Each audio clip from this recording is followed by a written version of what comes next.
I'm Martin Knight, Europe's leading bridge architect, and you're listening to US Modernist Radio. Mama don't allow no architecture around here. Mama don't allow no architecture around here. Oh, I don't care what Mama don't allow, gonna draw mine modern anyhow. Mama don't allow no architecture around here.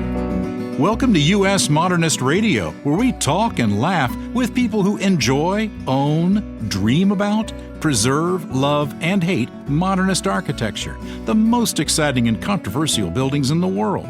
Today, you'll hear from George Smart as he talks with two architects in New York. He taped these interviews just one day before COVID-19 was declared a pandemic. Julia Gamolina was born in Russia, raised in Canada, and now lives in the U.S. Julia has been a runaway success as the founder of Madam Architect, publishing over 100 interviews with women who advance the practice of architecture and affiliated fields.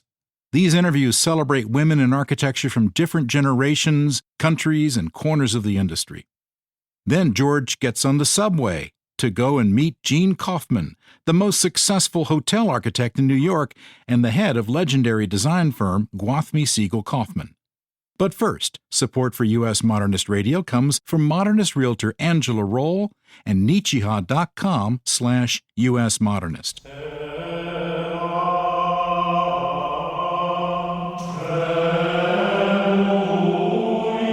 Beauty, love, durability, designed to last for years to come, bringing you peace and tranquility. You feel relaxed, knowing your house can easily achieve any exterior look and any color. Wood, concrete. Your house loves feeling this good. And you love feeling this good. Nichiha, Nichiha, Nichiha, Nichiha. Say it with me. Nichiha. Advanced engineering. Nichiha, Nichiha. Durability, textures, finishes, and colors. Visit Nichiha.com/US Modernist.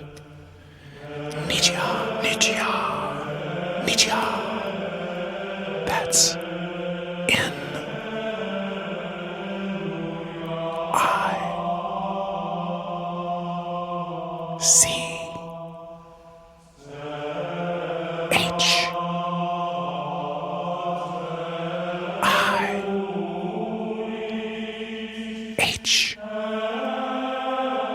Wait for it.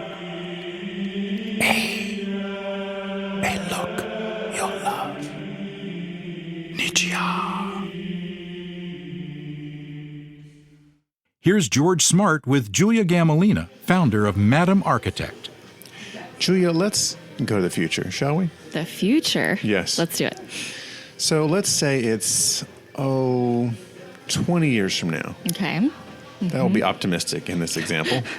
But let's go 20 years, and let's say that there's really no distinction anymore between male architects and female architects. Mm-hmm. So what do you think has happened in that intervening 20 years to bring this about? Oh my gosh. An explosion. No. An Armageddon? Hopefully not, probably. of one kind. Oh my gosh. In the 20 years, I just, we're in Women's History Month now in March, and there's always, an acceleration of activity and focus in this month. And, I'm doing this month. There's been a few articles already this month. And, I think that kind of focus needs to continue and not just be concentrated in March, just like, Black History Month can't just be concentrated to February. Hopefully we'll have enough momentum going. But we got 20 years, so how do we get to where architecture is just a thing and not male or female? Yeah. I think, media is actually a huge part of it. What you're doing, what I hope to do with Madam Architect, I think just it's the examples that we show. I think there's a lot of responsibility to people and to folks in media to be, selecting the role models and the examples that we all look toward. I mean, and that even goes beyond like interviews or news stories, whatever, even films and books. Like, where's the female equivalent of the Fountainhead? Why hasn't anyone written it? Like, maybe I'll try. I don't know. Yeah. But I think that's the next step too. too. Now, one movie that affected you starred the famous architect Michelle Pfeiffer. Tell me about that. Oh my gosh. So I learned English on that movie. I moved to North America when I was 8 from Russia, from Siberia. And my family and I had a list, maybe a list of 10 rotating movies that we would watch with dinner to learn English, just to absorb as much of the language as possible. So that was one of the movies. Actually, I think all the movies were set in New York, which I'm sure is why I'm here today. But that was one of them. And I don't know what my parents loved about it. I think maybe just I think that it represented parenthood, and, you know, they were young parents in a new country, you know, recent immigrants. But for me, it was, even as an 8-year-old, what I really connected with her character was the perfectionism. Like, everyone says, oh, you're perfect, you know, you'll figure it out. And meanwhile, she's running with like a chicken with her head cut off, you know, trying to parent her child as a single mother and, you know, be an architect that is a woman and all these things. I don't know. Yeah. Even as an 8-year-old, I was like, I think I understand this woman somehow. You could do that. Baby. Yeah. Yeah. Well, that's the thing, is that was my first introduction to an architect. It wasn't the Fountainhead. It was Michelle Pfeiffer, who was a woman. And I think, you know, that movie changed my life. What happened next at 9? You know, so the year between 8 and 9 is almost blurry. I moved to Toronto. I was put in 4th grade. By 5th grade, I was fluent.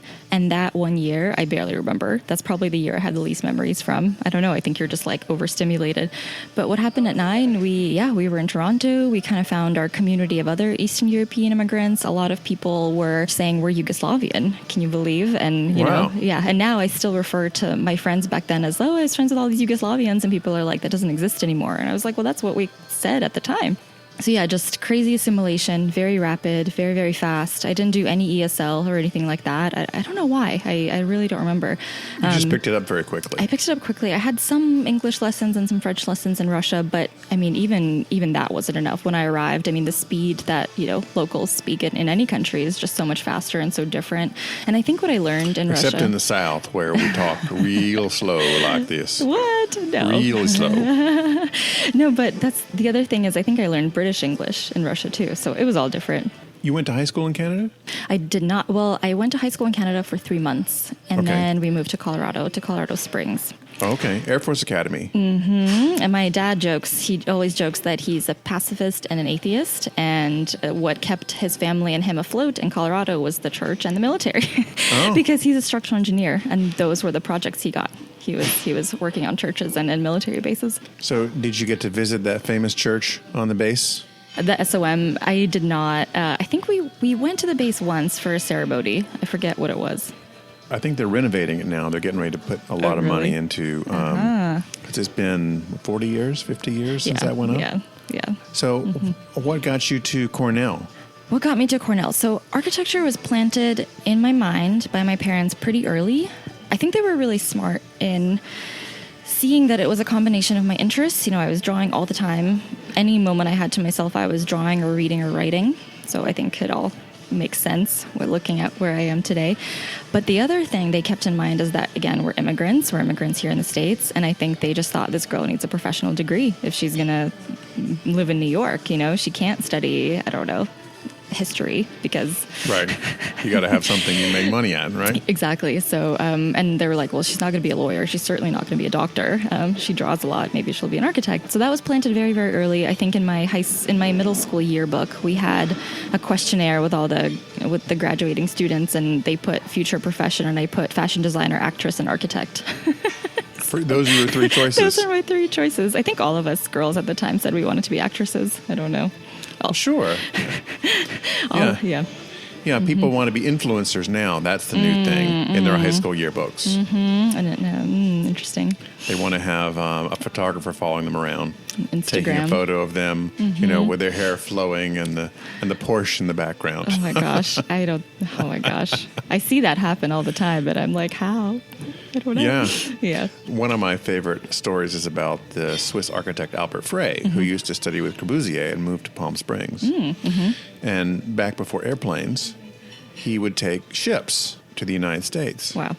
And so one of the recent movies by my friend Jake Gorst and his wife Tracy, you see photos of him by the railing of the ship as it's moving in this sailor suit. as if he's in the middle of a model shoot.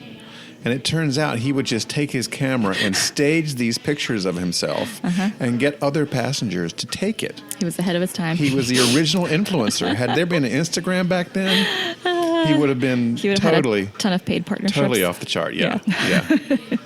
Yeah. So Cornell comes out of the sort of school of Colin Rowe and Richard Meyer and others from that era. And a lot of entrepreneurism on that campus. Yeah. So it's funny you mentioned the characters you just mentioned, because when I was at Cornell, it didn't really feel like that. There was kind of the old guard. Yeah. But there was so much new blood and so much innovation there too. I mean, Jenny Sabin, who focuses on, Jenny Sabin, she was there at the time. Caroline O'Donnell, who worked for Eisenman, and then it was she won the PS1, the MoMA competition, the Wall Pavilion that's at Wall. Yeah. So it was women, and they were huge innovators. So they were all there when I was there. And it was a really funny mix of like very traditional, sort of older school kind of architecture establishment and this new energy and women. And at some point, when did you wake up in the middle of the night and say, hey, I want to start talking with women architects around? Oh my gosh. I think it was at Cornell. Something was planted in Cornell because a couple of things happened.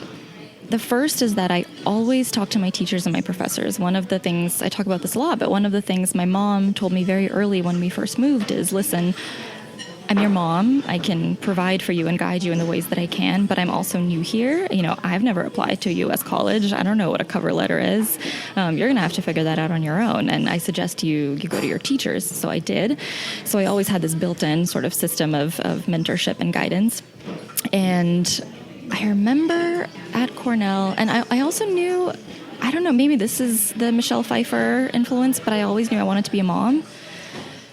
And I remember I was studying at Cornell, and not a lot of the professors around me were mothers. And the architects practicing, it was Zaha and Liz, and, they weren't mothers either. And that is all fine and good. And plenty of people choose not to become parents. And again, all fine. But I just knew that would never be my reality. And I really struggled with that. I was like, these are the people I have to look up to, but I don't see my life playing out in the same way. Hasn't that been the sort of historical choice for women in architecture, to see that dichotomy? I don't know. I never really... When I talk with women who went to school in the 50s, 60s, and 70s, it was definitely that. Really? Yeah. I think that's what the seed of all of it was for me. Like, Anna Wintour talks about this in one of her documentaries, and she says it was unthinkable for me not to work, and it was unthinkable for me not to be a mother. And I kind of always, I'm not a mother yet. I'm probably far away from it, but it was always that. It was like I couldn't imagine my life without either one. I wanted to do both always. And that's the seed that got planted. It was like, I love this so much. I love architecture so much. How can I make both work? And that's, I think, when I started talking to people. I read that you've noticed that many of the women who go off and start their own firms do so because they have children. Yeah. And it often coincides with their first child. Yeah, countless women I've interviewed. In some ways, that makes so much sense because of the flexibility aspect. But then again, when you're running your own firm, there's so much responsibility that comes with it too. And you're now in charge of bringing in the work, not just doing the work. And at the same time, you're in charge of, keeping this tiny human alive. So it's kind of funny that that's when it happens, but I also understand it. I think, with so many firms, maternity leave is short. Not a lot of things are flexible. I think, you hear these stories of mothers having to leave at 5 o'clock or earlier, or show up earlier and getting looked at in a certain way. Like they're being slack. Yeah. Oh, you're leaving while all of us, are continuing to slave away until the, wee hours of the morning. Is that getting better within some of the larger firms or... I honestly don't know. I haven't experienced it yet for myself. Actually, I was at FX Collaborative recently, and 2 young women, a little bit older than me, but in kind of my generation, were out for maternity leave, and I think both leaves were fairly long, or, probably didn't feel long for them at all, but longer. And they're back, they're thriving, so I think some firms are paving the way. I think more could be, but... And I know it's not just the pregnancy and the birth part. It's, how do you carve out a lifestyle later on? Right. When a child is 1, 2, 3, 4, can you bring them to work? What happens when they get sick? Any of those kinds of flexibilities, I haven't heard a lot about that being, a high priority of the AIA or anything lately. It's actually really interesting you bring that up while we're here at the wing, because the wing has the little wing, which is it's not daycare, but it is childcare. So I think you can drop off your child for up to 3 hours, and you take a meeting, go to a screening, go to an event, whatever. And Audrey Gelman, the founder, did a podcast, Recode Decode, with Kara Swisher. And she talks about just this. She says, when they first wanted to introduce the little wing, so many advisors said this will never work. It doesn't work. It's too much to figure out. How can you provide childcare at workspaces and in work life? And she said, no, we have figured it out. What the difference is that we're women that are heading up this company, and we care enough to make it work. People just haven't cared enough to make it work that say it can't work because it hasn't been a priority for them. So I hope, some of the bigger firms, and you mentioned the IA, I hope it just becomes about having people in leadership for whom it is a priority for. Well, I don't want to name any names here, but I know a couple of firms that are like super big on dogs. Dogs everywhere, but babies, but out of the question. No babies. Well, I'm allergic to dogs, so that's that. But you would think that, if you're open to having animals roaming around the office, you could be sympathetic to people who want to bring their kids in or take care of them or have them in a crib beside the desk. I mean, anything to make it easier. Well, it's funny, when at my first job, people would bring their babies in and I was the office nanny. They would bring them in and kind of leave them on my lap, which, I don't know, it wasn't good for my productivity, but they were like, Julia's going to take care of this. Yeah. Office mom. Office mom. Oh, I love it. How long has Madam Architect been going on now? It'll be 2 years in May. Oh my gosh. There's 3 answers to this. The first answer is I've been interviewing since 2015. That was when I first published my first conversation with a mentor at the time, pitched it to architects, to their online journal to publish it. They did. And then I would do a few others kind of sporadically every couple of months or so, just whenever I had time. And then, so that was kind of the first start. The second start was the guest editorship with architects. After they had seen these 4 interviews that I did with women at different levels in their careers, they asked me to do a full series running 3 months. So I did that, and that started in January of 2018, so over 2 years ago. And then once that guest editorship was ending and I saw, all the attention it was getting, not even the attention, but just how much people liked it and shared it and were happy to see it. And also how much I just enjoyed every single step, like the recording, the transcribing, the, going back and listening and editing and word choice, all of it. I just knew I couldn't end it when the guest editorship ended. So the official Madam Architect anniversary is May 2018, and that is when it became its own website. Oh, okay. Is there a party? I'm glad you asked. I'm hoping to have save the dates out soon. Oh, excellent. Okay. We're working to get some sponsors. Oh, perfect. Yeah. Well, I want to be on the list. You're on the I'm list. up here all the time. Both on the list, for sure. Who are some of the people that you've been talking to as part of Madam Architect? Oh my gosh. I mean, so many are amazing. Jean Brownhill, she's a trained architect and is now the CEO of Sweeten, the tech platform that introduces contractors to those that want to renovate their home. She's just amazing because she's transferred her skills in architecture to tech and business. She's featured on Fast Company. She's built this tech platform. She did the Loeb Fellowship at Harvard to figure it out. But she's just so incredibly smart and also very no nonsense. And just hearing even the way she approaches talking about herself is just very kind of systematic, and you can see that that's how she approaches her work. But lots of lessons learned there, female founder, period, entrepreneur, translating skills to something else while still staying within kind of construction and the built environment. So that was really interesting. I love talking to Farshid Musavi. We had a true English breakfast in London with porridge and all. Oh, wow. Yeah. I took a personal trip to London and people got wind that I was going to be there and pitched her to me, which that's another interesting thing is, I interviewed Natalie DeVries from MVRDV recently, Odile Deck, and all of those came in as pitches. I didn't have to, I thought, to interview people like that are leaders on such a, international stage, I would have to really work hard. But yeah. I think Madam Architect is established enough that people are finding it themselves. But Farshid was really interesting. She's just dealt with so much change and, working with her partner and then now without, and maintaining kind of design sophistication all through that and relevancy and staying creative, and those stand out. I know you've interviewed Jeannie Gang, right? No, I interviewed Margaret Kavanaugh, and I actually didn't interview her. Amy Stone, one of our teammates, one of my editors, did. Well, Jeannie's gotten a number of great articles about her firm, which seems to have conquered some of the equity issues, particularly around pay and treating people fairly inside a very large, successful firm. They just got the commission to redo part of O'Hare, I believe, which is a monster project.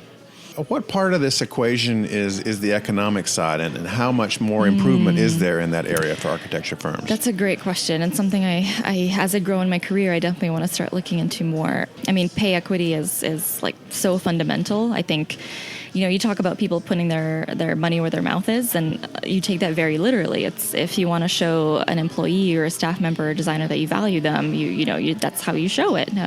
Words are nice, but it's the money is where it's at. So I think it's kind of non-negotiable. It's imperative to have pay equity and pay equity for men and women, but then also just for architects to be able to pay their staff more. But that whole ecosystem and the way that works is I don't know if I'm at a level of professional practice where I can speak about it in a sophisticated way, and just all the financials and fees and clients and getting into that now. Well, I mean, at least we've conquered the unpaid intern problem, haven't we? I mean, hasn't that mostly gone away? Mostly. I mean, I think mostly. But also the unpaid intern situation, that's where you get kind of some of the elitism in the field that we need to get over as well, is the profession attracts those that can afford to do that and are fine being paid interns because, they don't have to worry about making rent or any of that. But it seems like that, no matter what field you're in, you should get paid for it. 100%. Even if it's something. Yeah. Right? Yeah. I mean, as much money as I know some of these firms are making, you'd think they could pay their interns. Yeah.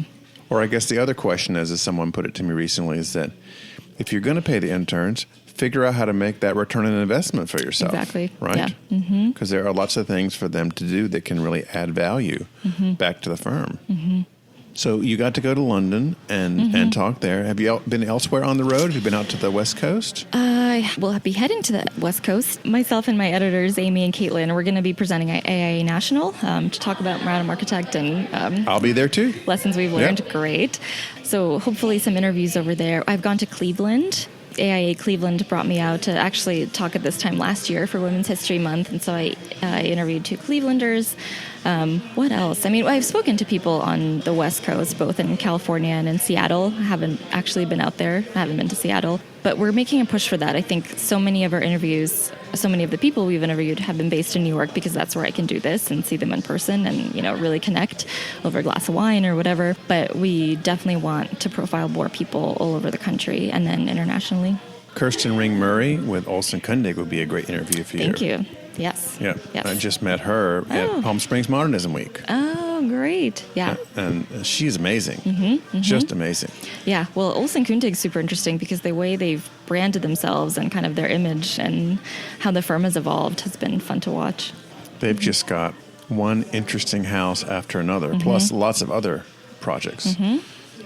Tom and Jim's and Kirsten's, thing with the gizmos that they build into each of these houses. The giant cranks or the walls that flip up or and one thing, the whole hut moves on wheels. That was the Rolling Hut project from 10, 12 years ago. Really fascinating. Did you get to talk with Alison Brooks when you were in London? No, we were at the World Architecture Festival together, but didn't get a chance. We never overlapped. I'm meaning to reach out to her. She's on the list. Okay. And Annabelle Seldorf?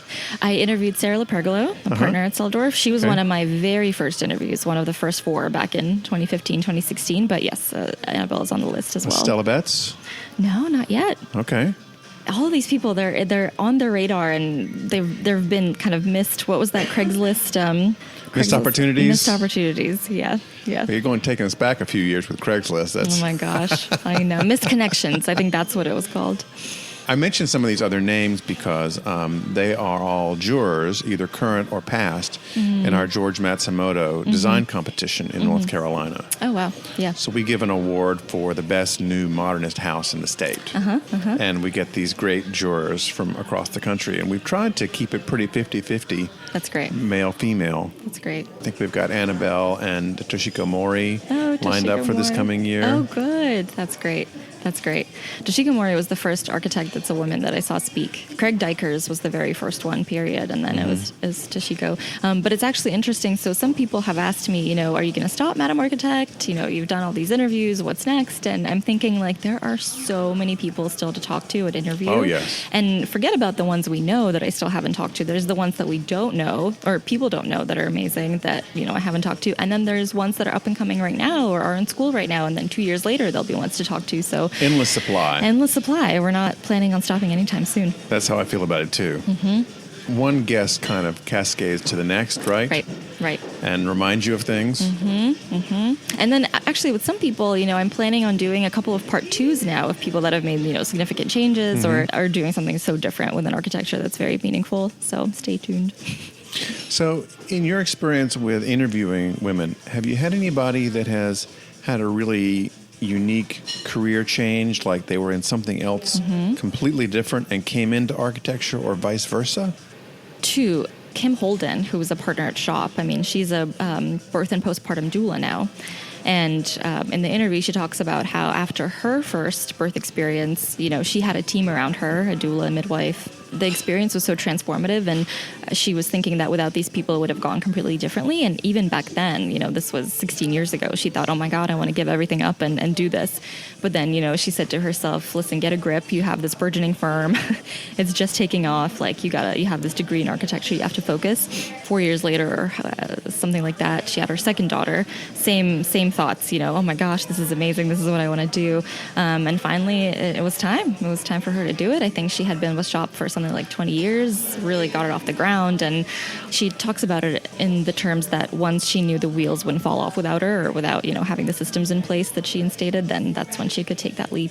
And so she does this for other couples now. She does this for other couples and for architects and for, past shoppers that were that she's for like her. The architect doula? She's the architect doula. Now that's a feed right there she needs to start. She does. She should do a blog. But actually she also talks about it and taking it a step further. So now it's, very she's a doula and her client is giving birth, but she wants to take it further with her design experience and actually start to take a look at birthing rooms. And then, in the case of a hospital, a whole birthing floor, because right now it's just so overly medicalized and kind of institutionalized. And you look at some examples in Europe and birthing rooms look more like gyms or yoga studios than like hospital beds. So that's something she's looking into.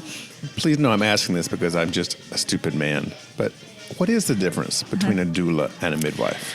I'm going to have to get back to you on that. I believe a midwife delivers the baby and the doula takes care of the mother kind of during and after the process. Okay. Like a Secretary of State, sort of right there managing all the affairs. That's a lot of affairs to manage. Yes, it is. Yes, it is.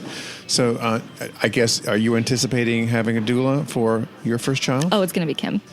I signed a contract already. No. Oh. I'm kidding. I told her that. Do you get a discount for advanced purchase? We'll see. No, I don't know. I don't think so. I don't know. Who knows what will happen? I mean, you can't plan these things, but if I am to be delivering a child, I would love for Kim to be my doula. Well, let's go back to my original question. 20 years from now, what has to happen? So, being of the class of stupid men, of which I belong, what do men have to do better or get in order to improve this situation with women in the field of architecture? What have we got to get through our thick skulls? Yeah, well, you call yourself a stupid man, but you're doing it listening. Listening is number one. You'd be surprised. It's so interesting. I've encountered so many men that mean very well and that want to do good and that want to be considerate, but they don't realize that they just have to stop trying to do something themselves, which I don't. Give me an example. Well, a lot of men will say, oh, women are so great. We have so many great women at our firm, yada, yada, yada. And then we'll hinder them professionally, or we'll be competitive or aggressive or whatever it is in the workplace. And it's like, it's not enough to say you support women. And it's not enough to name drop amazing women that you know. And it's not enough to say my wife's amazing. She's the greatest person on earth. You have to take action to help women that you work with, but you also have to step back and maybe look at some of the things that you're doing that you shouldn't be doing. Like, for example? I'll give you one example. I had this happen in the past where I was trying to schedule a meeting for a project, and in order for that meeting to be scheduled, another meeting would have to be pushed up a little bit by a half hour or so. And the man that was the holder of this other meeting said to me, "Why is your little project encroaching on this big project I could bring in?" So things like this. Or we could make both meetings happen and both of us have to adjust a little bit, and that's fine. There doesn't have to be no one's trying to step on any toes. So just things like that and comments like that. A little bit of privilege in there, yeah. Mm-hmm. Like, I'm the guy, so my thing should be more important. Mm-hmm. My big project that's yeah. Right. Mm-hmm. Yeah, I think my dad told me one time, whenever you put the word little in front of something in relation to mother, that is a bad thing to do. Oh, that's a very easy, concrete example. I've also gotten comments like, "Oh, I love that little thing you just did," or this little write-up. And it wasn't little. It's a write-up. It's a big deal. It's a contribution. It's a strategy. And yeah, I talked about this in the Arconnect article actually, but people tend to frame things in a very diminutive fashion. This little thing, oh, that was a cute. People don't use the word cute. I think people know not to use the word cute in a professional setting. That's one. I've also had in the past, long ago said to me, "I've been saying this for 5 years, but you're a shiny new thing. You're saying it now and people are listening to you." And you're like, you would never say that to a man. You would never call a man a shiny new thing. Right. Also very early on in one of my jobs, we had a meeting with the architect of record, a healthcare consultant, engineers, etc., and they were kind of deciding a way of a strategy to go forward to get through DD. And they were talking about it, and I think the partner in charge wasn't there. And so I said, okay, I'll relay all this to him. And somebody asked me, like, did you understand all of that? Did you get all of that? And I'm thinking, I was in the room the whole time. I'm working on this project for 2 years. Yes, I understood all of it. Thank you very much. So it's just bias. It's just bias and assumptions and language and small words. It's people refer to things as death by 1,000 cuts. That's what it is. It's those 1,000 cuts. It's the tiny, tiny things that add up and add up and add up. And it's what's really interesting, and I talked about this recently too, is that when you're a young woman starting out in the field, you don't really notice it as much because you're young. You're looking to learn. You're looking to be mentored, and people see you as a young woman because you are a young woman just starting out. I'm still relatively young, still a young woman in the field, but I'm in leadership positions now. I've been a manager before, etc. And that's when the 1,000 cuts start to happen, because people see you and expect you to be this young woman that's looking to be mentored and learn and directed, and that will follow whatever you say. But that's actually not the case. And I think that switch is really, really hard. Because you come with a great set of knowledge and experiences already. Yes. Right. Mm-hmm. And that doesn't always get recognized. No. Mm-mm. And especially, there's young women and there's women that also look a lot younger than they are. And so I've interviewed a few people that have said, I still look young, but when I was in my 20s, 30s, it was even worse because they look like they're just starting when they have maybe 10, 15 years of experience. So, there's so many things that are double-edged swords for women. You're expected to look really good and really young, except when you maybe want to look a little bit older, because then you'll be taken more seriously sometimes. Mm-hmm. It's a crazy double standard. It is a crazy double standard. Mm-hmm. Now, when you're not working on Madam Architect, mm-hmm. you have a real job, mm-hmm. which is what? Oh my gosh, yes. So I handle strategy for Trahan Architects. It's a new position, and how that came about is I have spent some time in design, kind of schematic all through construction documents, and I think I just needed a break for a little bit. The building process and the late nights and everything takes a little bit of a toll, and I dipped my feet into communications when I was at a firm, and kind of for the past 4 years I've done some work in communications and marketing and business development, kind of the trifecta of new business and development. Very, very, very important. I think everyone wanting to be a practicing architect should, and everyone does get that experience at a certain point in their career, but I'm making the point that I think people that are earlier in their careers should get that experience earlier, just to realize how much it influences everything. Anyway, so having had this kind of trifecta and a design background, and having started something like Madam Architect almost from scratch, pretty much from scratch, and, building a following for it and building its brand voice and mission and doing all these interviews, and just putting out the work day after day, editing. I think those three things were things that Trey Trahan, my new boss, really noticed. Again, the experience in architecture and the understanding of architecture, the experience of marketing yourself, and then also just building something and building something new. And so we talk about Trahan in New York as a startup with a really solid backing in New Orleans, because the office has been going on in Baton Rouge in New Orleans for a really long time. And we like to build a more robust presence in New York, so I'm helping them do that. Well, that's cool. It is really cool. It's really, really fun because you get to talk about things that, business people talk about and, you hear entrepreneurs talk about, but that architects don't always talk about. And we're getting to exercise some of those entrepreneurial muscles, myself and Trey, and kind of how we strategize the growth here in New York. It's really fun. For both men and women, do you think architecture schools are ever going to get around to teaching more business and marketing skills? Yeah, this is something Eben Falconer and I talked a lot about, and she's amazing and also a strategist. She did business development for Big for a number of years, and now she's over at Gell.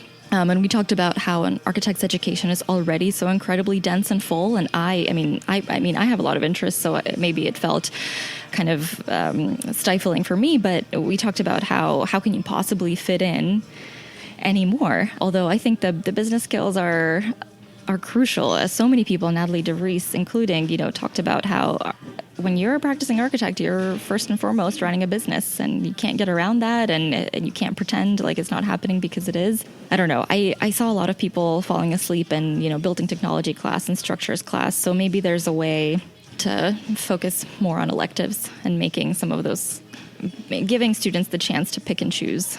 What I see, and this is not just in architecture, but many service professions, is that people don't understand you've got to spend between a third and a half of your time getting work, closing work, writing up work, working on proposals, and maybe 2/3 of your time, if you're lucky, you're going to be actually delivering this stuff. Right.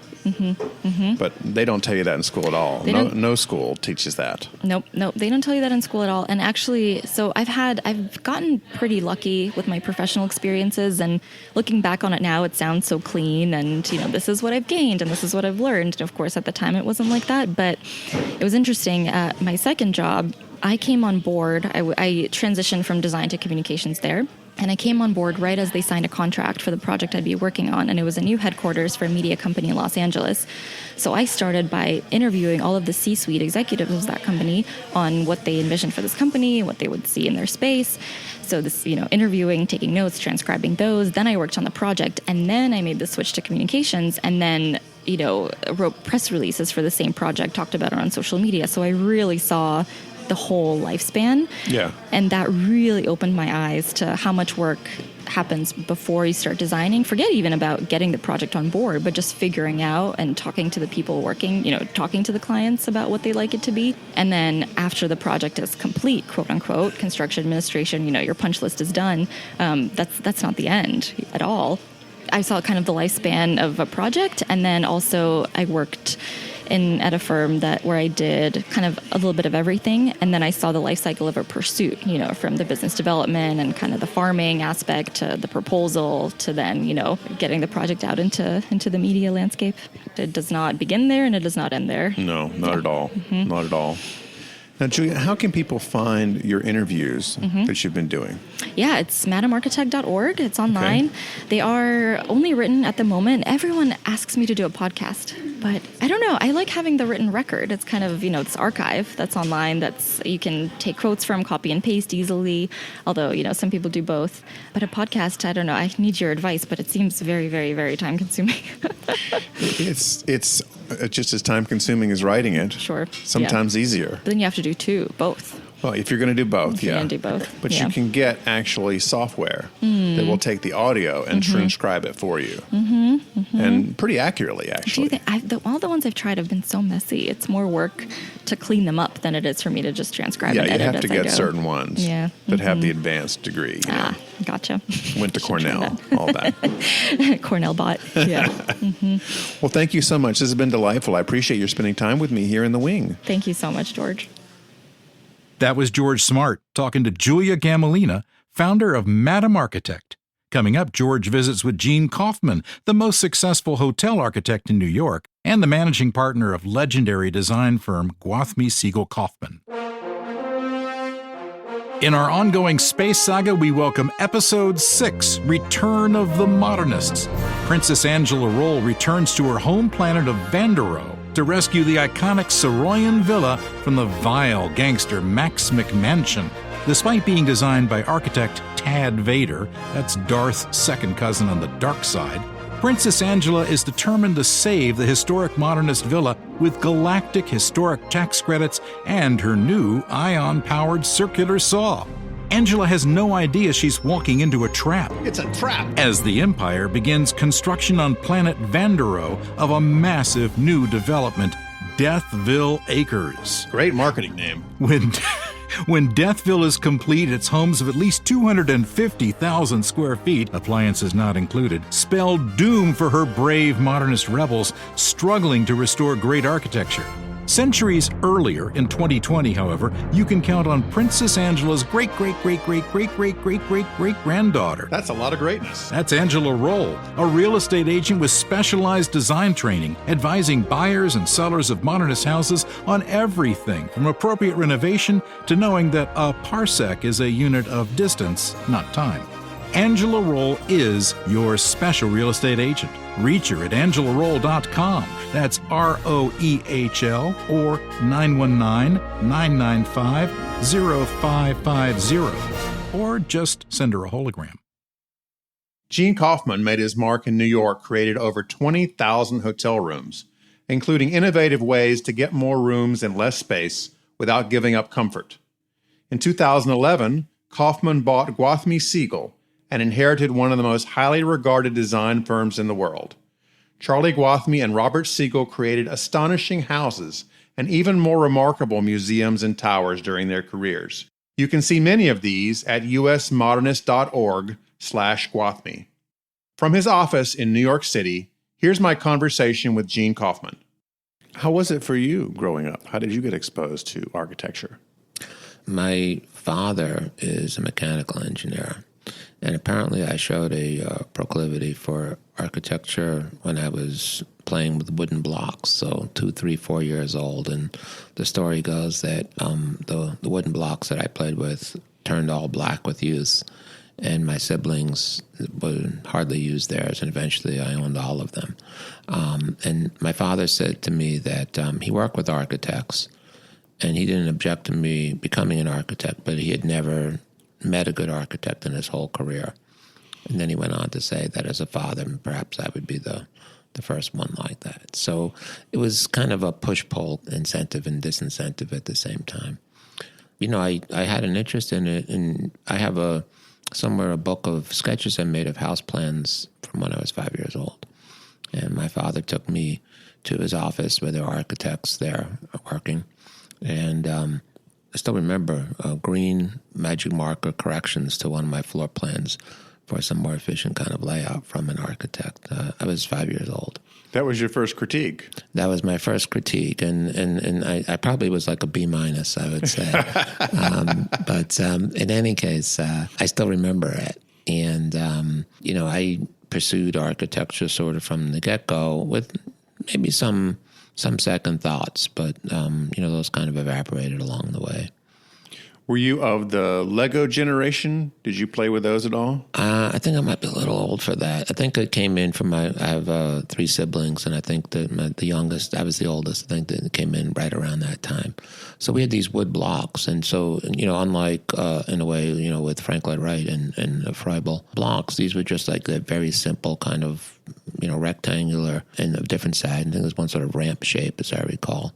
And I would build these little cities down in the basement. And that was, you know, my playtime when I was little. Oh, yeah. So were you building, like, specific kinds of buildings? Were you building neighborhoods? Were you laying out, like, roadways? What was it like for you? You know, I think I was still a little kid, so everything was a little bit sort of fantastical and telling a story of something. But they were real environments in my mind, in the sense that they really were representative of something that, you know, even if it was sort of utopia and so on that could be realized. And I think it was a chance for creative expression, which when you're a little kid, there aren't too many outlets for that kind of thing. And I think that was great. And I drew. I did a lot of drawing. I went to art school. I was 6 years old when I started going to art school at the Museum of Modern Art, which in those days had a school in the basement before the multiple expansions. Was this like a thing you did in the afternoons, or was it a public school all by itself? This was Saturday morning, 9 to 12, 3 hours. My father, who worked 5 days a week all the way downtown, on his Saturday day off would take me downtown. And because I grew up in Queens, in a single-family house sort of in New York City, but far enough away that it took a long time to get anywhere.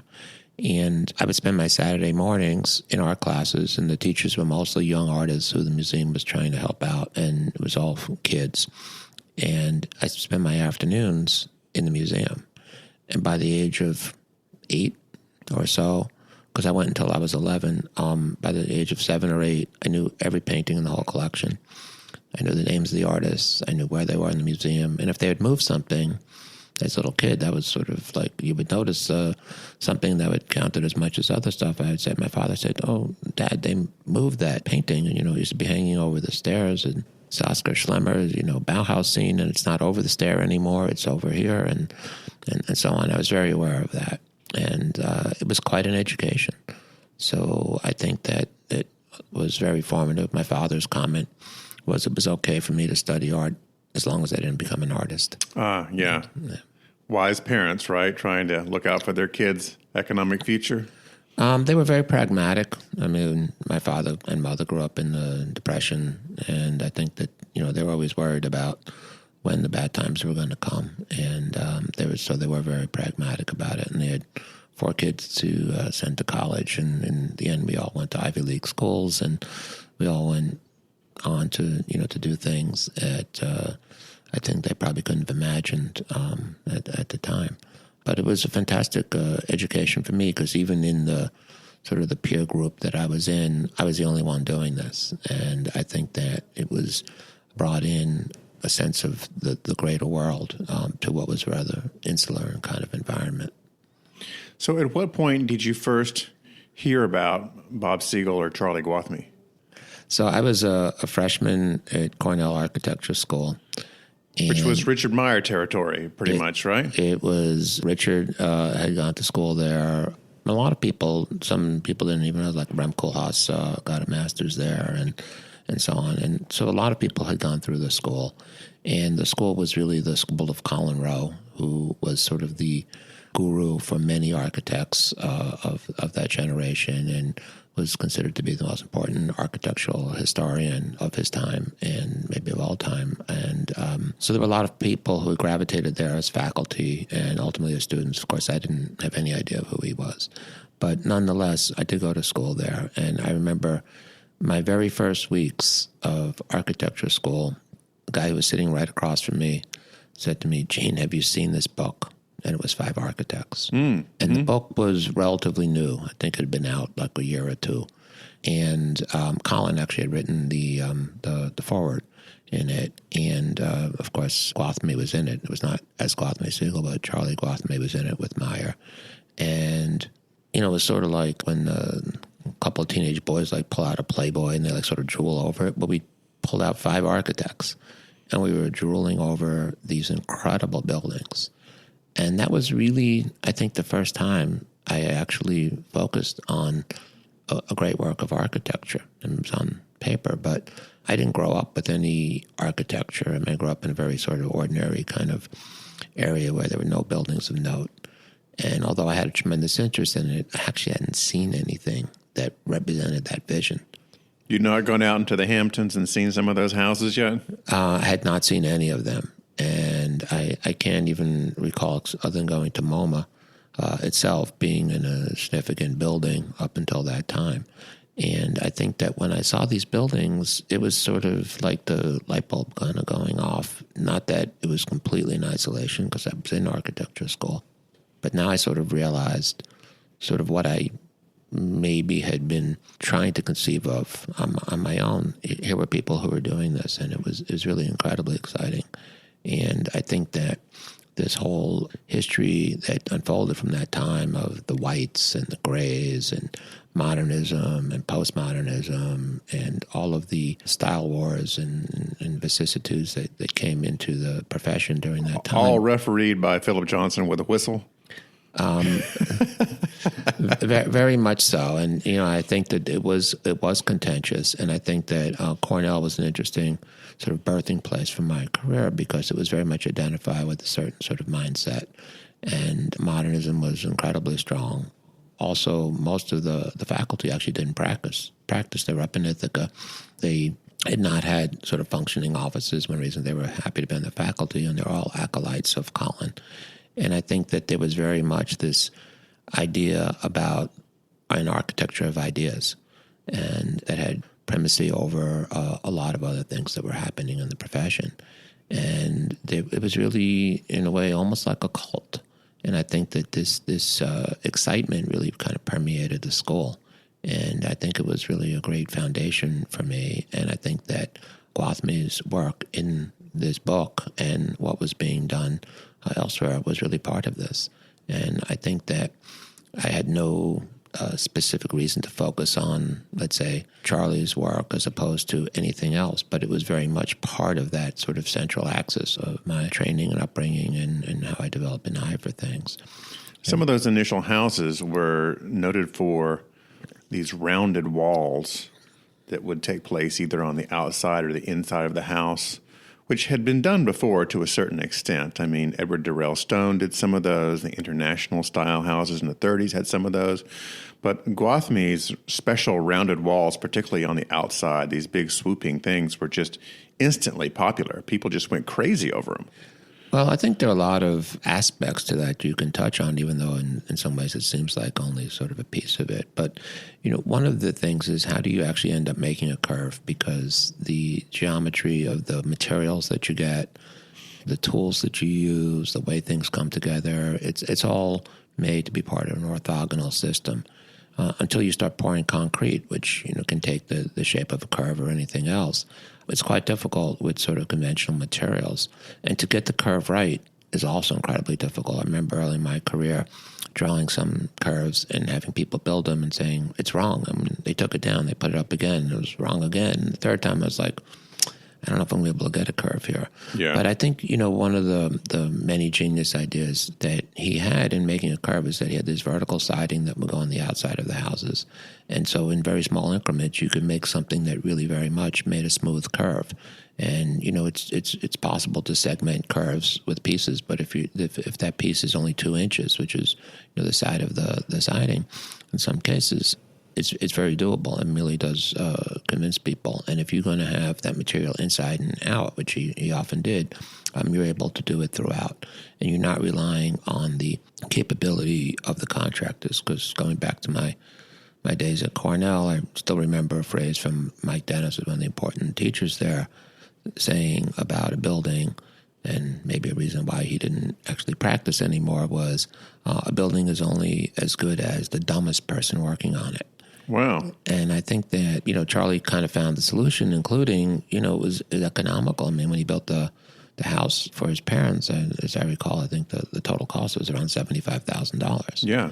Of course, he contracted it himself, but nonetheless, that's still amazing. And he used very simple materials, and he was able to achieve really tremendous things with those simple materials, including with, a very simple way of putting them together. And is it true that at that time he wasn't a licensed architect? Because I've always heard the story, and maybe it's a myth, that when he applied to get his license and took the exam, one of his houses was on the exam. I believe that story is true. Is that true? I believe that story is true. Can you tell us that story? So he was not licensed yet. I mean, he and Bob actually met working in Ed Barnes's office, and like a lot of young architects, you don't need to be licensed to work with someone else. And so my understanding is that when Charlie took the exam, his house came up as one of the questions, the house that he had done for his parents. And actually, I think his reaction was that the question was actually not framed properly. So, but nonetheless, he knew enough about it to give the answer that they wanted to hear, as opposed to what really was going on. And I think that, Johnson actually, I believe, never licensed in his entire career up, until his death. He never was licensed. So I think it's kind of interesting, that whole sort of dynamic. But that house propelled him to become a star architect. And I think that there was a real need and real hunger for something like this that maybe people really weren't aware of. And so when this house appeared, it instantly made him famous in a pre-digital age when those things really didn't happen very often. Right, when it was just magazines and newspapers and the occasional TV reporter dropping by. Yeah. But that house is famous all over the world. And I think that it really resonated not only in the Hamptons, not only as sort of representing sort of the beach and sort of the light and all of the things that, were emblematic of the Hamptons, but it kind of represented a statement about what architecture could be and what about the future could be. And it's in some ways ironic because it was really a return to early modernism as much as a step forward. And that 1920s movement, of course, was cut short by world events. And so when this house debuted in the 1960s and 2 world wars were behind it, and there was this sense of optimism and opportunity. Great optimism, yes. Yeah, and I think that this house not only represented that optimism, it also did it in a very parsimonious way. We mentioned the craft of putting it together, but it was also quite a small house, 1,200 square feet. Mm-hmm. And I think that in this McMansion era, we lose sight of the fact that there were these incredible houses which had a level of luxury to them, double height spaces and all kinds of outdoor spaces and so on, all within that sort of small footprint. I think that this was something that appealed to not only the upper sets, but to people who realized that this was a dream that was possible for almost anyone. I'm looking up the house now. It actually cost $35,000. Oh, so I was double. You were double the price. That was in 1966. Yeah. And soon after that came a whole bunch of other commissions. The Sedaka residence out in Northwest Harbor, and then the Strauss residence, which was in Purchase, New York. And then right after that came the Goldberg residence out of Manchester, Connecticut.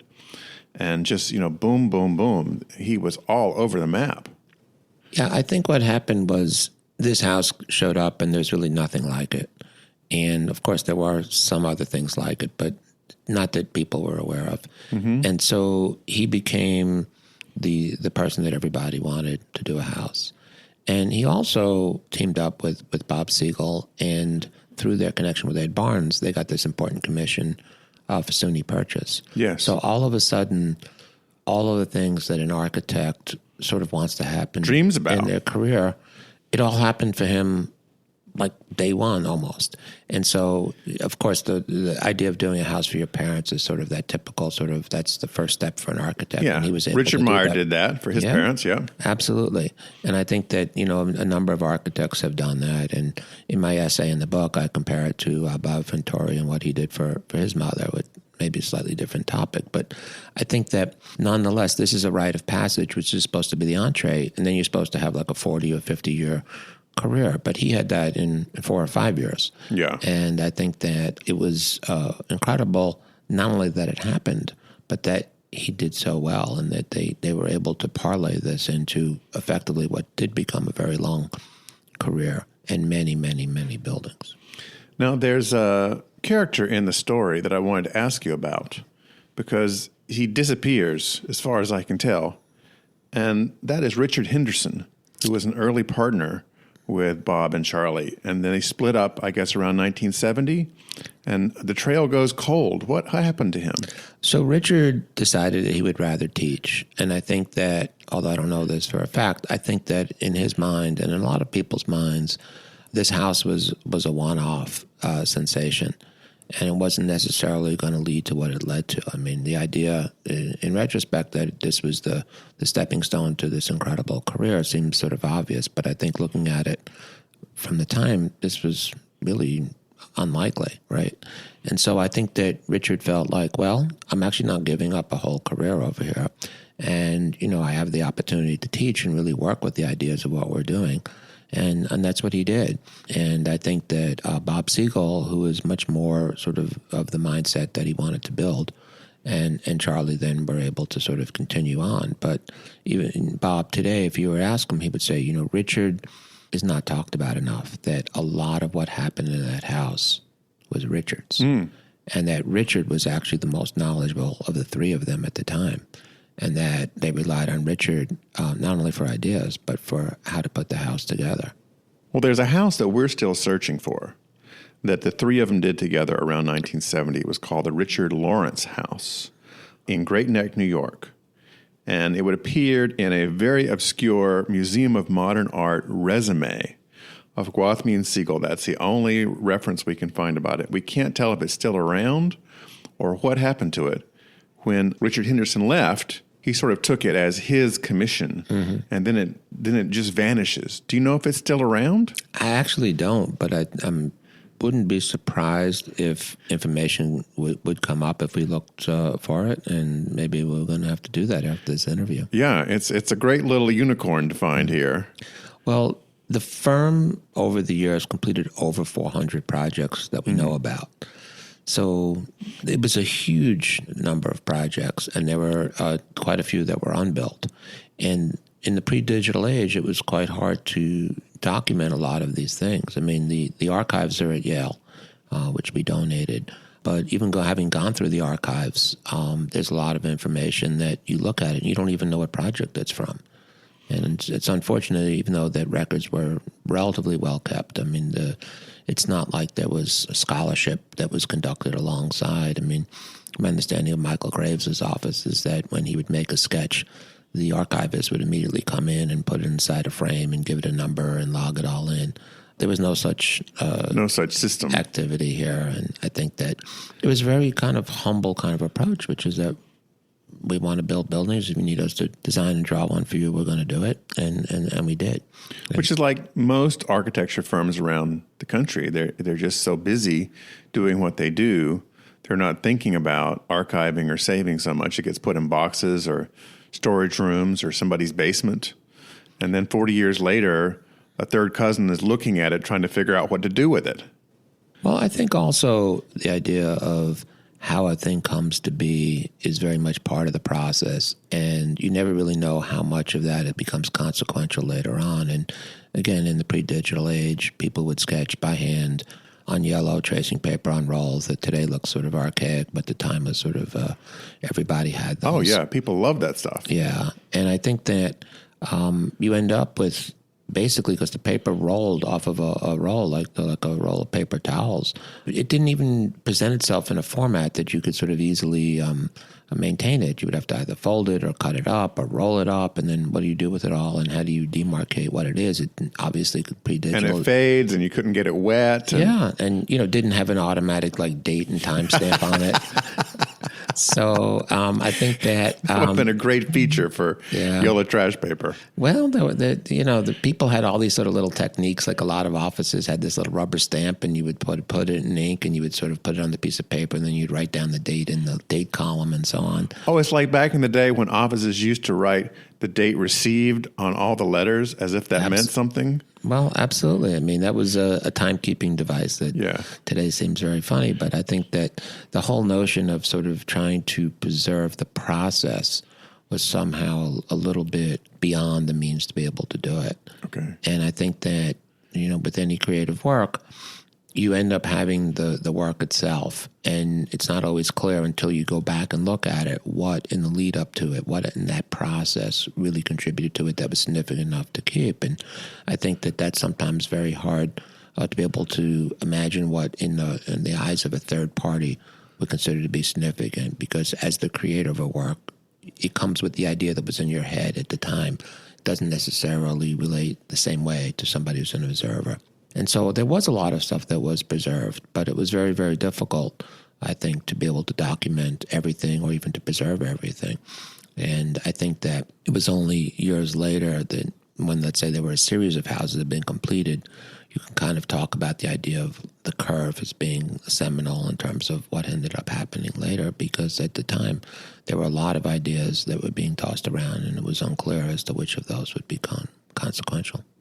Well, let's fast forward a little bit to when you become basically the king of hotel design in New York City. How many hotels have you put together so far?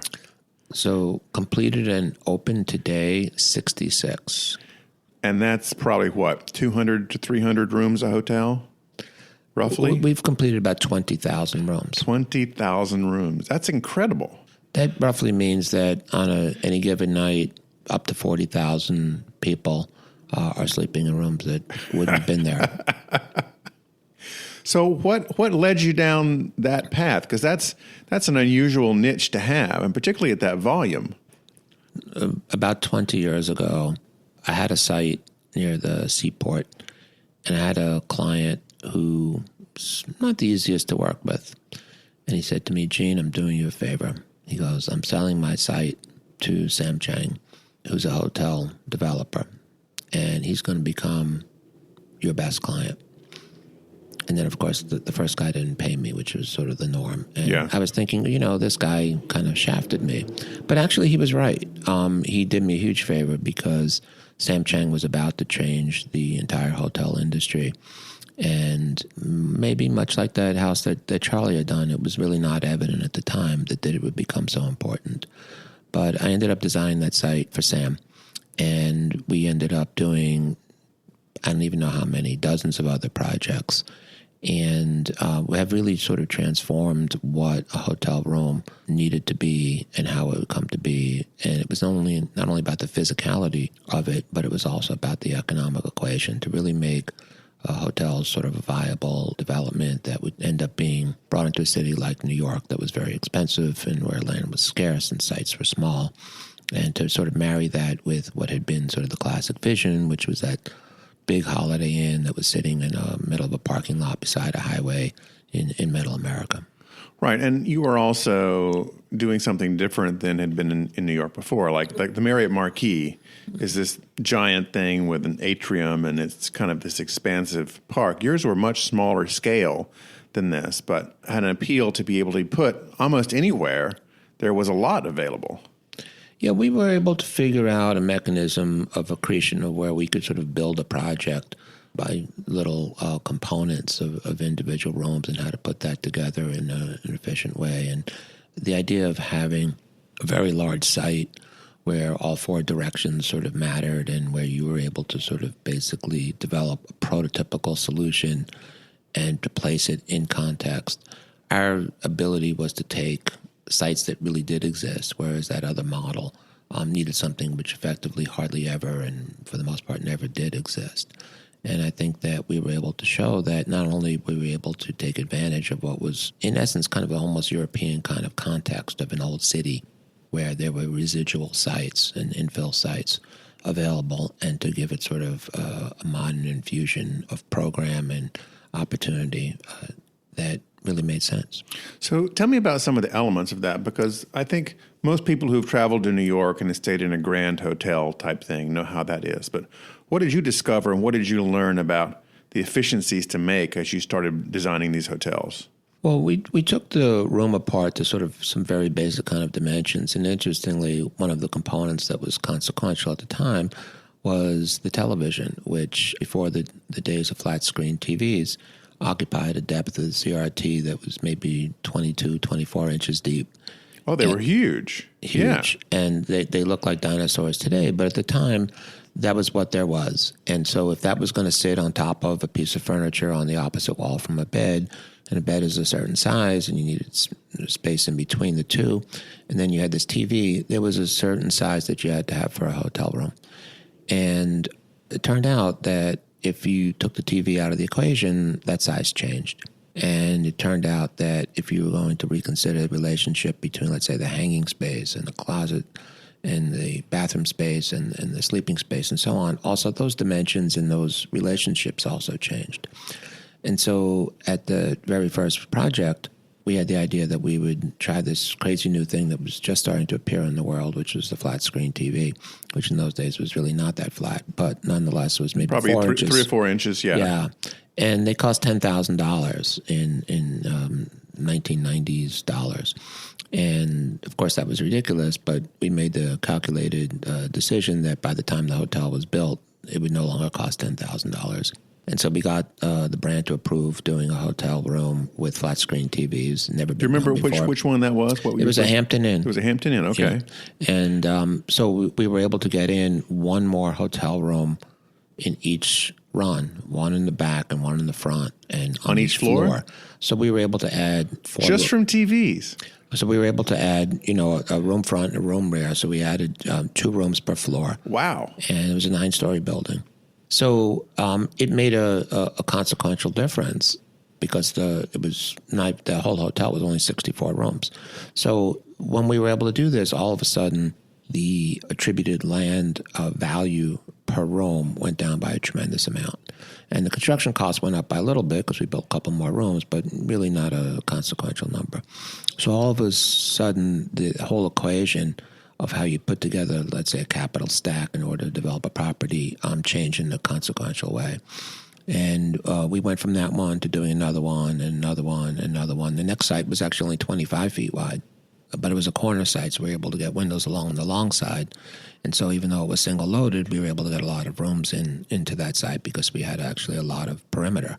And ultimately what ends up becoming important in laying out a hotel is the amount of perimeter as much as the amount of square footage, because interior space is really not usable to create more rooms. There are no windows. So we were able to somehow develop a model that was very, very adaptable. And we were able to find prototypical sites, which for us was 50 by 100 feet with 4 rooms front and 4 rooms rear. And we did quite a few of those. And then we were able to squeeze that down to even a narrower dimension. And so I think that over time, we really developed a series of prototypes that were adaptable to many situations. So it got to a point where Sam would get a phone call from a broker, and I would be standing there with him. The broker would say, I have such and such a size site. And Sam would say, hold on 1 minute. And in 5 minutes, I would know how many rooms we had, and Sam would know what he would pay for it. And he would say to the broker right then and there, here's how much we can pay for the site. And the guy might say yes or no. And sort of the deal was pretty much already done. And you've done so many different brands, too. We've done most of them. Yeah. And I think that what happens is that once you understand how to make these moves, you're able to do it in many, many different ways. So I'd always thought maybe one day I'll do a second hotel that's identical to the first one. And I'll actually make some good money doing that because I won't have to spend all the time. And we actually did get that chance. Interesting with the Hampton Inn. We did another Hampton, and then we got another Hampton. And I think it was the third one, we were going to do it identical to the second one. The site was exactly the same. We were in exactly the same building. And Hilton said to us, well, we've changed our brand requirements. You can't do that anymore. So, in fact, although there are similarities, there's never been a duplicate. Now, when you travel, what do you look for in a hotel? So when I travel, I actually do something that's a bit escapist, and I actually try to stay in hotels that are very different than what I do. And so that's always really nice. But I will go and stay in hotels, and we'll look at what's been done. And in those cases, I'll go to hotels where, let's say, it's a brand or a prototype that I know. And what I like to do, and my wife resists, is I like to stay in a different hotel every night. And this way that must drive her crazy. Yeah, it's a bit difficult. We spent a week in Paris, and we stayed in 7 hotels in 7 nights. That didn't go over too well.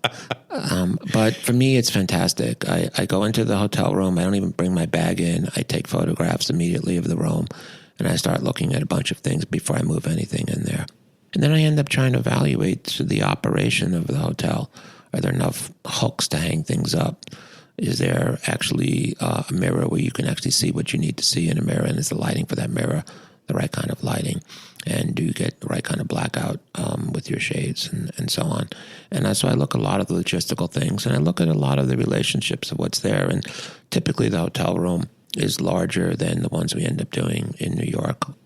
Although I've stayed in some very small ones, and one of the more interesting hotel rooms I stayed in was my first time in Tokyo, where it was literally twice the size of the mattress. Mm-hmm. So the room was basically 6 feet by 6 feet, and there was a room for the door to open in and a room to put your suitcase on the floor, and there was a mattress right there. It was more like a cot. And that was the entire Kind of like room. the pod hotels here in New York. It was very much like a pod hotel, including the bathroom was down the hall. So it was even like less than you get in a pod hotel. And it was quite interesting because actually it was expensive, and it was an expensive area. And the idea was that if you're going to keep the cost down, you were going to take less real estate, and they were going to be able to produce more rooms, but also you would be able to pay less money because you only got 6 by 6 feet as opposed to 300 or 400 square feet. And I think that was quite instructive. And we were able to pare down a lot of what we did to try to get to what's critical that you do need to have and what you do not need to have. And then the pod hotel represents a new line of thinking in that, where basically the assumption is it's already going to be small as opposed to it's going to be like something that's big even though it's small. So it's not a diminution, it's sort of a transformation. Here you are, you're rolling along with all these hotels, doing great. You're able to put together things in a 5-minute phone call. This sounds pretty sweet. Now, at what point are you sitting, sipping coffee or having dinner and thinking to yourself, I'm going to buy a major architecture firm? Well, 2008 happened to everybody, and the economy and what we perceived as the economic future all fell apart for pretty much everyone I ever spoke to. And most things came to a stop. I had 19 projects that stopped. We did have, interestingly, projects which continued because if they were already in construction, if you didn't continue, you had to give it back to the bank and pay your loan. And so those projects got built, although very, very slowly. But all the others sort of went on hold, and we didn't know who was ever going to plan to do another new building with what was happening. And most architects lost most of their work.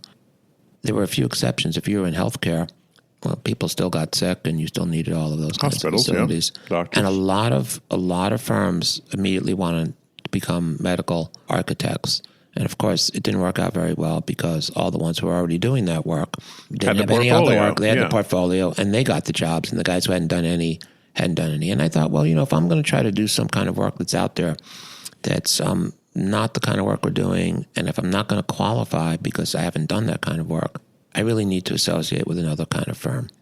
And so after a bunch of thinking, I decided that I would try to merge with or acquire a firm which had a much more diverse portfolio, including my thought rather than medical, because that was not interesting to me, or institutional projects, government projects, university projects, and works where the architecture was really paramount as opposed to works where, for instance, the real estate and, because that was what had fallen apart, was sort of the business environment.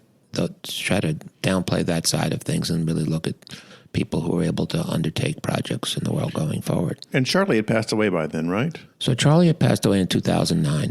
And when I decided to embark on this search, I found 2 people in the entire United States who were consultants for architects looking to merge or acquire firms. And I hired both of them, figuring that when and if we found another firm, I didn't want the other guy to be on the other guy's side. Yeah. And so I hired both of these guys, and I said to them, I'd like to find an architecture firm who I can associate with, which will enable me to get work going forward, but better work than before, not lesser. And my example of something like that would be Siegel. And they both said to me the same thing. I said, well, that's, of course, impossible. That can't be, but we'll look and see if we can find something else. And so I spent 2 years almost looking, or more than a year anyway. And they made lists of people, and I met with a number of people, and none of them had the kind of prospects that I wanted. And I met some very nice people, but nothing that seemed like the right situation. So you're like on the equivalent of Match.com for acquisitions. Yes. You're swiping left and right. We were dating many other firms, and I had a lot of first dates. Mm-hmm. And after more than a year, I was like, this is not working out. And I looked up Bob Siegel's phone number, the phone number of the firm, and I made a cold call. And I got an email response from Bob. It was 2009. And Bob said, I'm in India right now for a project. We need to talk. As soon as I get back, set up something with my assistant. So Bob and I met. I had never met him before. And we had a very nice conversation. And we laid out all of the groundwork, actually, because Bob, after Charlie had passed away, had sort of lost his way in the sense that he had been a 50% partner. Charlie had been the voice of the firm. And so not only lost Charlie as a person, as a friend, and a collaborator, he had lost sort of the economic engine of the firm at the very time the economy had collapsed. So he had a double whammy. And he didn't really relish being 100% owner. He had been 50% before, of course. And all of a sudden, he had all these additional problems. And cash flow had to be an issue, too. He, at that time, actually was hemorrhaging money. And, of course, many firms were. And he had actually thought of closing the firm down. And so he said, well, this is great. Let's do this. And so we laid out all the groundwork for me to come in and to partner with Bob. And then after many months of putting this together, he changed his mind and he shut it all down. And looked like it was never going to happen. So I went back to my search and kept in touch with him briefly, maybe 2-3 times over the course of next year. But roughly a year goes by, and now it's 2011. And I reached out to him in one of these sort of, Bob, it's been nice chatting way back when. Hope everything's good with you, Gene. And I got an email back from him right away saying, Gene, we need to talk. I'm in India. Have somebody set up a meeting. So what had happened at that time is that things that had seemed like prospects in 2010 had not panned out, and the firm was actually not in very good position moving forward. And 30 days from the day of that phone call, I was the owner of the firm. That must have felt great. It was exhilarating, including it was one of those almost out-of-body kinds of experiences because I hadn't actually planned this ahead. And what I had planned was actually a trip to China. We had some work that we were going to be doing over there and actually closed the business transaction to actually acquire the firm as it turned out because in the end, at that point, Bob actually didn't want to retain any ownership. And then had my suitcase literally at the closing, and I went straight to the airport and flew to China. So it was didn't seem real because a few hours, 12 hours later, I landed in Shanghai, I think. And so it was bizarre. And I got a phone call from the New York Times trying to interview for me, and I was in a little restaurant in the middle of China. So it was very, very surreal. But of course, it brought me full circle back to the days when I was a freshman at Cornell and I was looking at that book and seeing Charlie's work from the very beginning, and even back to those days of childhood when, there was this whole sense of opportunity and wonder in the field of architecture. And Bob stayed on with you for a while, didn't he? Yeah, Bob stayed, I think it was about 3 years, and he's still consulting with us here and there. Okay. And I think that it has enabled him to still be involved and to still feel close to what's going on. But he doesn't really shoulder any of the burdens, not only of the running the firm and the financial side, but any of the others as well. And it's been great for us as well because you were mentioning looking for a project in Great Neck. Bob has an incredible recall of a number of things which none of the rest of us really have. We weren't there and which aren't always documented. And he's got stories to go with it. So what's next in the pipeline for you, Gene? What are the projects you're working on now that we're going to be coming out in the next year or two? So we have a very large project, which is affordable housing and hotel, so combining a number of things, and also has catering facilities and a variety of other space for the police department. City? Actually in Midtown. In Midtown, and it's a pair of towers sitting on a base. And I think that this is a major project, and I think it represents what was happening in the latter days of Gwathmey Siegel, where the scale got to be quite large. And that's always a very difficult thing because it's always easier to do a small building than to do a big building. And I think that that's important. We're also in construction with a project in Soho in the Historic District here in Manhattan where all the cast iron buildings are all around. And we're doing a 80,000 square foot, 6-story residential building with retail, which is a modern intervention into a historic district, which had to get approvals on that basis. And I think that'll be an important project for us to be able to put out there as something which has sort of gotten over a lot of hurdles. It's actually quite a few years we've been working on the site, and I'm hoping that it'll get a lot of attention. So, Gene, I have to ask, in your quest for checking out other hotels, have you been out to the new TWA hotel at JFK yet and spent the night? I I have not spent the night there, but that's actually on my agenda, and I intend to do that. You have to do that. I've done it. It's pretty incredible. Yeah, I've heard that they've basically turned the dial back to 1950 and turned it forward to like 2150 at the same time. Well, the book is Gwathmey Siegel Kaufman 50 Plus, which is available in your local bookstore or somewhere on the internet. Thanks very much, Gene. It's been a pleasure talking to you. Oh, it's been my pleasure. Thank you so much. That was George Smart chatting with Gene Kaufman of Gwathmey Siegel Kaufman in New York City. I'm George Smart, and thanks for listening. U.S. Modernist Radio is underwritten by Angela Roll, your special real estate agent for modernist houses, and by Nichiha.com/US Modernist. Okay, Tom, wrap us up. Visit usmodernist.org's massive archives to listen to past shows, discover documentation of 7,000 significant modernist houses, and access 2.8 million pages of classic 20th century architecture magazines. U.S. Modernist Radio is produced by Soundtracks Recording Studios in Raleigh, North Carolina. Our theme song is performed by George Smart and Robinson Earl. Carrie Cesarino researches guests while juggling 2 children, a bowling ball, a chainsaw, and salsa dancing with her husband Adam. U.S. Modernist Radio is a production of Modernist Archive, a nonprofit educational archive for the documentation, preservation, and promotion of modernist residential design. I'm Tom Guild. George will definitely be flying back to New York as things settle down for more Big Apple editions of U.S. Modernist Radio.